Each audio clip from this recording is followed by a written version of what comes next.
All right, guys. So I'm heading to the gas station right now.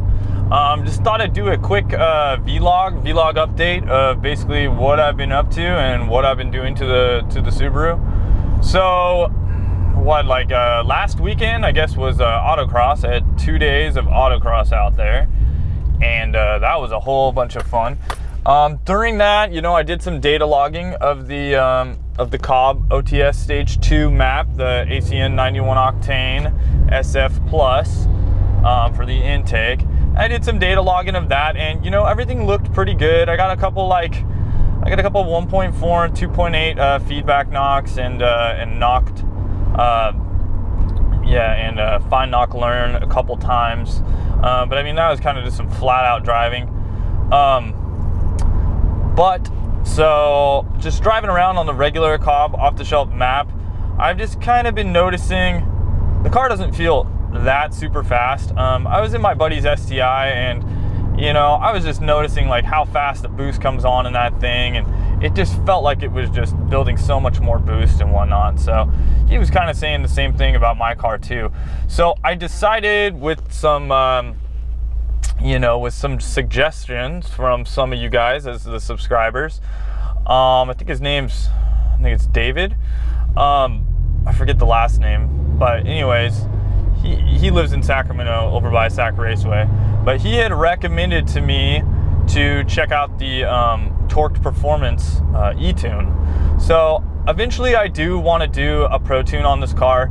But I'm gonna wait. I want to do a couple things. I want to get a 3-port boost controller and at least probably a bigger top mount intercooler.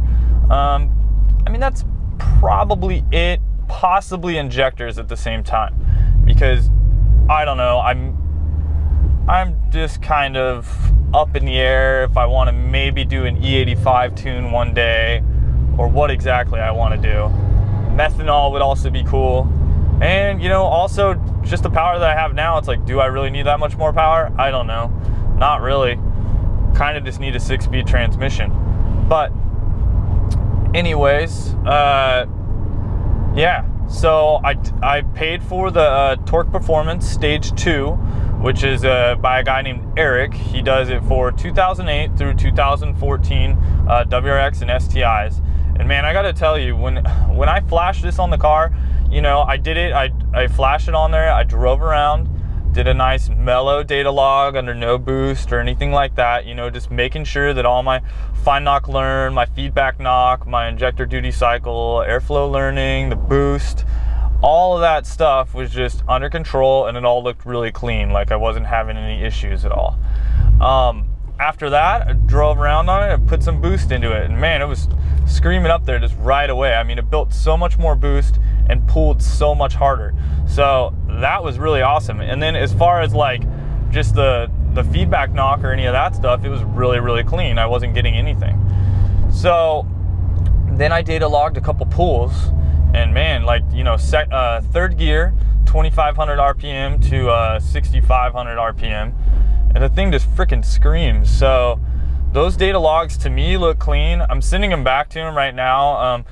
Every once in a while I'd get a feedback knock of a negative 1.40, which is pretty common on these cars. And it wasn't happening under load. It's more so under like cruising and whatnot.